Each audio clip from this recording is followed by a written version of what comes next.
ಸಾಕಷ್ಟು ಅನ್ನಭಾಗ್ಯ ಯೋಜನೆ ಬಡ ಜನರಿಗೆ ಬಹಳ ಅನುಕೂಲ ಆಗಿತ್ತು.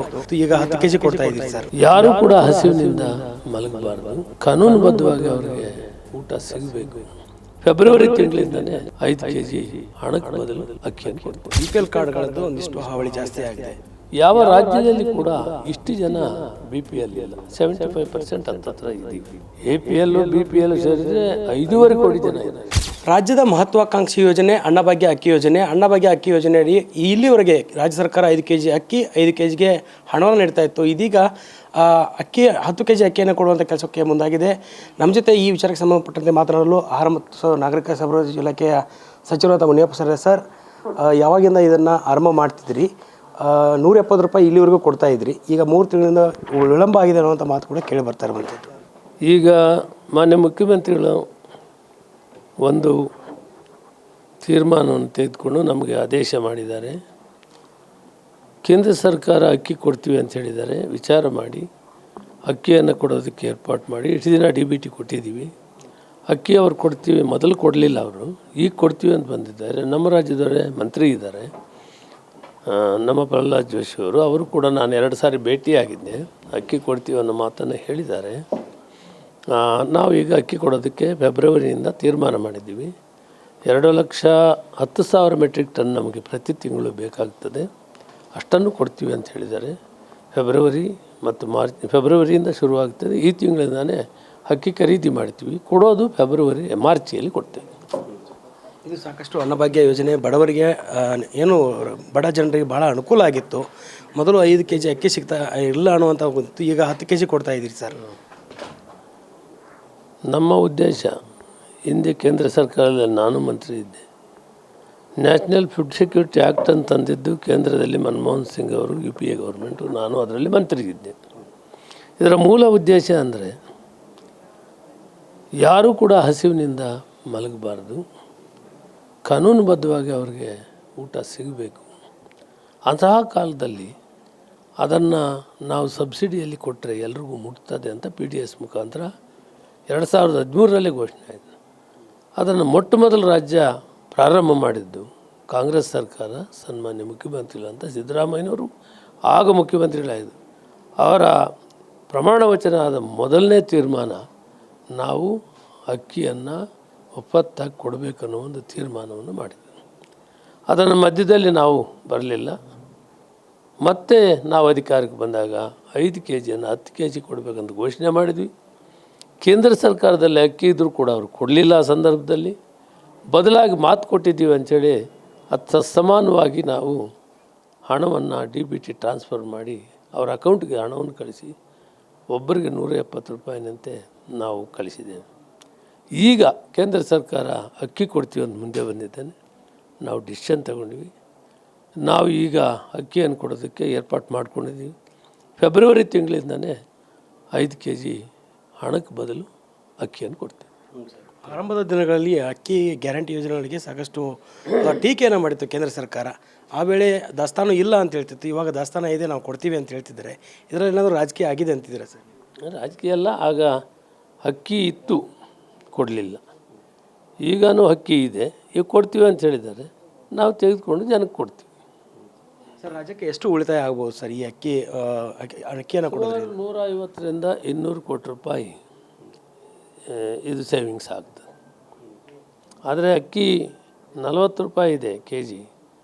ಅವರು ಎಲ್ಲೆಲ್ಲಿ ಪ್ರೊಕ್ಯೂರ್ಮೆಂಟ್ ಮಾಡ್ತಾರೆ, ಆಂಧ್ರ, ತೆಲಂಗಾಣ, ಛತ್ತೀಸ್ಗಢ, ಹರಿಯಾಣ, ಪಂಜಾಬಲ್ಲಿ 40ರಿಂದ 42, 40, 41 ಇದೆ.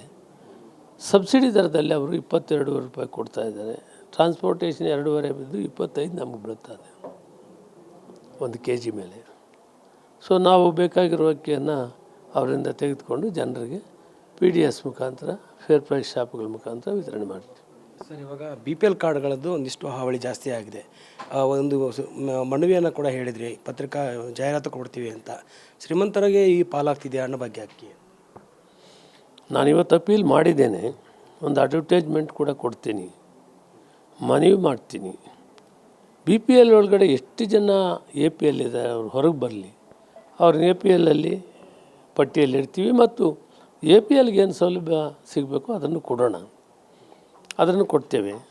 ಅವರು BPL ನಿಂದ ಹೊರಗೆ ಬಂದರೆ APLಗೆ ಇನ್ನೂ ಕ್ಯೂನಲ್ಲಿದ್ದಾರೆ ಕೆಲವರು BPL ಅವರು, ಅವ್ರಿಗೂ ಕೂಡ ಸಹಾಯ ಆಗ್ತದೆ.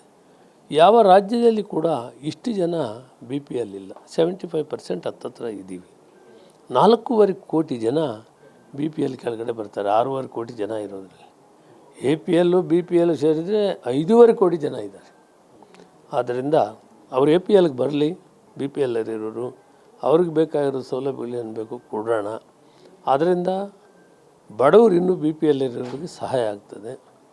ಅದಕ್ಕೊಂದು ಟೈಮ್ ಲಿಮಿಟ್ಸಲ್ಲಿ ನಾವು ನಾಳೆ ಈ ವಾರದಲ್ಲಿ ಒಂದು ಅಡ್ವರ್ಟೈಸ್ಮೆಂಟ್ ಕೊಡ್ತೀವಿ.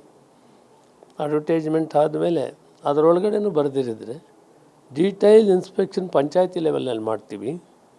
ಪಂಚಾಯತಿ ಆಫೀಸರ್ಸ್, ರೆವಿನ್ಯೂ ಮತ್ತು ಪಂಚಾಯತ್ಗೆ ಡೆವಲಪ್ಮೆಂಟ್ ಆಫೀಸರ್ಸ್ ಸೇರಿ ಫಿಸಿಕಲಿ ಇನ್ಸ್ಪೆಕ್ಷನ್ ಮಾಡಿ ಯಾರು ನಿಜವಾಗಿಯೂ BPL ಅಲ್ಲದೇ ಇರೋರು ಇದ್ದಾರೆ ಅವ್ರನ್ನ ನಾವು ತೆಗೆದು APLಗೆ ಹಾಕ್ತೀವಿ. ಸರ್, ನಾಳೆ ಕ್ಯಾಬಿನೆಟ್ ಮೀಟಿಂಗ್ ಕೂಡ ಇರುವಂಥದ್ದು.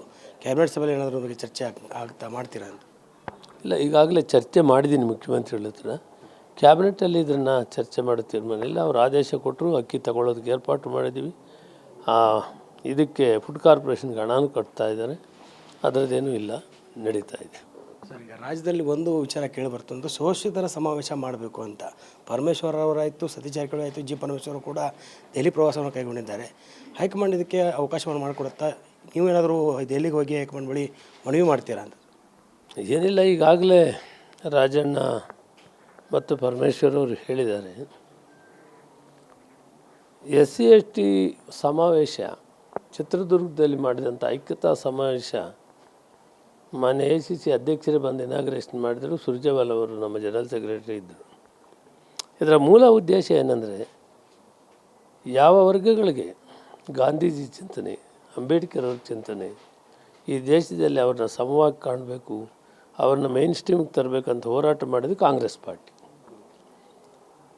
ಇವತ್ತು ಸಂವಿಧಾನವನ್ನು ರಕ್ಷಣೆ ಮಾಡಬೇಕು, ಇರುವಂಥ ಸೌಲಭ್ಯಗಳನ್ನು ವರ್ಗೀಕರಣ ಮುಖಾಂತರ ಸಮವಾಗಿ ಹಂಚ್ಕೊಳ್ಬೇಕು ಅನ್ನೋದೇ ಮೂಲ ಉದ್ದೇಶ. ಇದನ್ನು ಘೋಷಣೆಯನ್ನು ಮಾಡಿದ್ವಿ.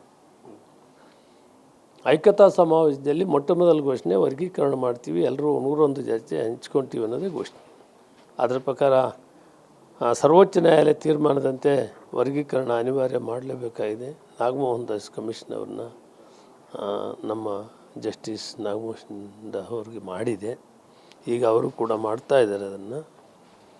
ಆದರೆ ಐಕ್ಯತಾ ಸಮಾವೇಶ ಮತ್ತೆ ನಾವು SC/ST ಮಾಡಬೇಕು ಅನ್ನೋದರಲ್ಲಿ ತಪ್ಪೇನಿಲ್ಲ.